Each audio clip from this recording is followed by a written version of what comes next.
think what's happening in our country is okay? You think that literally the people that are suffering in this country to feed their families every single day, trying to get gas just to make it to work back and forth without missing work because they can't do it. Every single day trying to figure out how they're going to get their medication, how they're going to get to the dentist to fix that abscess tooth. But they don't have the here we are, January, right? So all of your deductibles start over. People are suffering in this country, but guess who's not? The illegals they're coming through the country breaking federal law because our government is corrupt, evil, and domestic terrorists on every single level. These are my friends. These are my brothers and sisters now. This is my family. This is a love for country. This is all about red, white, and blue. Not red, not blue, red, white, and blue. Do you people understand that? You fucking libtards that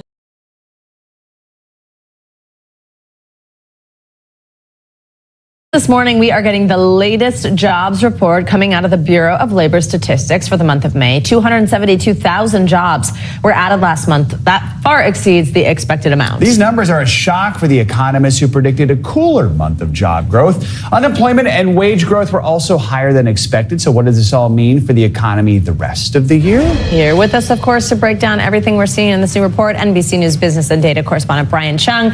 Brian, good morning. So as we said, 272,000, much higher than expected. What does that tell us about the current state of the economy? What it tells us is that the jobs market is still roaring. Jobs are being readily added to this economy at a fast clip. Again, that 272,000 figure, that's how many were added in the month of May. That's much faster than the 175,000 that were added in the month of April. The Bureau of Labor Statistics actually looked back at that number and said this number was actually even lower than they had originally thought. It was 175. They revised that to 165,000, which raises the question, okay, well, where do we see the job gains in the month? And how does it compare to what Wall Street economists had expected? Well, Wall Street economists only expected about 190,000 to be added in the month. And again, what we got was about 272,000. That would make that bar somewhere around here. So you'd have to go back to about March to see a number higher than that. And when it comes to industries that we've been seeing those job gains, healthcare adding 68,000 jobs in the month, government adding 43,000 jobs in the month, construction. So these are blue collar jobs as well, gaining about 21,000. And then leisure and hospitality,